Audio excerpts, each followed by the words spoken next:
veut toujours plus désirer le ciel. Pour que la protection du père des Parisiens continue à s'étendre sur la ville qu'elle aime, Geneviève accomplit donc souvent la longue marche qui la conduit jusqu'à Cateuil. Mais elle trouve que le tombeau de Saint-Denis n'est pas assez digne.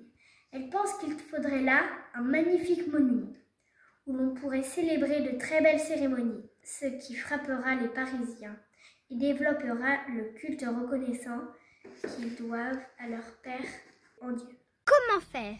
Elle n'est qu'une femme et n'a pas de moyens. Plus elle prie, plus elle est sûre que Dieu veut, pour le premier apôtre de Lutèce, une grande basilique. Plus elle comprend aussi qu'elle doit être l'instrument de sa réalisation. Enfin décidée, elle va trouver les prêtres de Paris. « Vénérable père, leur dit-elle, il faut à Cateuil une basilique en l'honneur de Saint-Denis. Tenez conseil et voyez comment bâtir un monument digne de lui et digne aussi des Parisiens. » On l'écoute avec intérêt. Son éloquence persuasive décide les plus hésitants. Mais ce projet est-il réalisable? À cette époque, le problème du transport des matériaux est bien souvent insoluble. Or, pour bâtir une église, il faut de la chaux. On n'en trouvera ni à Cateuil, ni dans les environs. Quelques-uns disent déjà, c'est impossible, impossible. Geneviève ne sait pas ce qui signifie ce mot. Sa volonté ne saurait défaillir lorsqu'il s'agit d'accomplir celle du Seigneur. Inspirée du Saint-Esprit, « Allez, dit-elle au prêtre, de l'autre côté du grand pont et revenez me dire ce que vous avez entendu. » Leur confiance en elle est si grande qu'ils suivent immédiatement son conseil et prennent la route du nord pour garder la rive droite.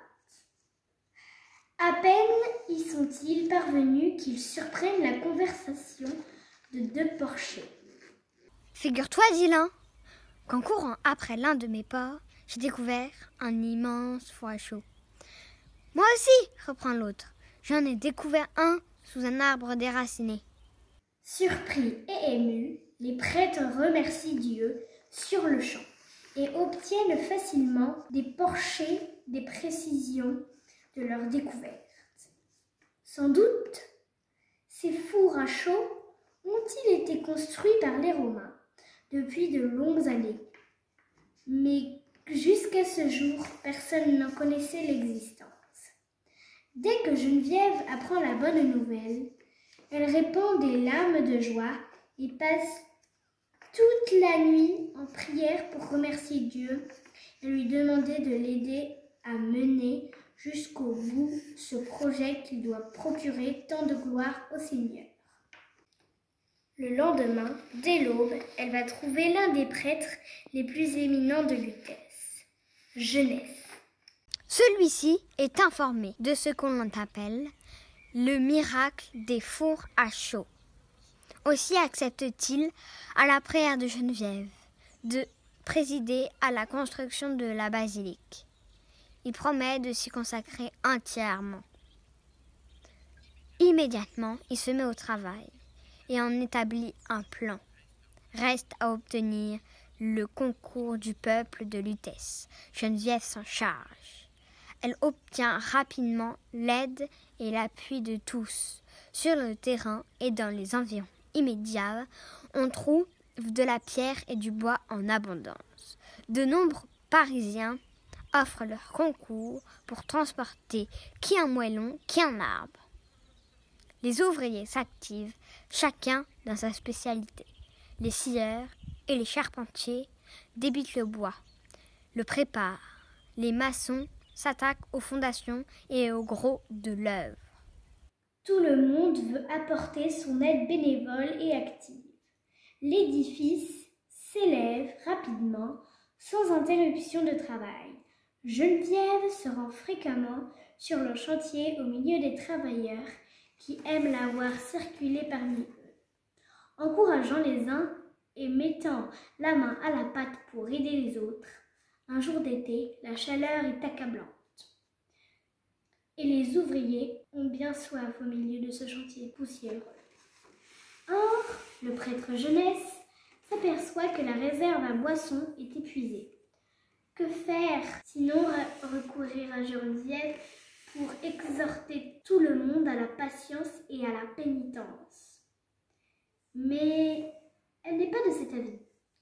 Elle pense que Dieu peut accorder une faveur à ceux qui courageusement travaillent pour lui. Elle se fait apporter une cruche vide et demande à rester seule. Puis, se mettant à genoux, elle prie ardemment et ne se relève que lorsqu'elle se sent exaucée. Elle fait un grand signe de croix sur le récipient et demande que l'on procède à la distribution. Miracle! Les ouvriers se désaltèrent tous à satiété et la cruche ne se vide pas. Ils pourront y étancher leur soif jusqu'à l'achèvement de la basilique. Plus jamais la boisson ne leur manquera. Ta servante écoute.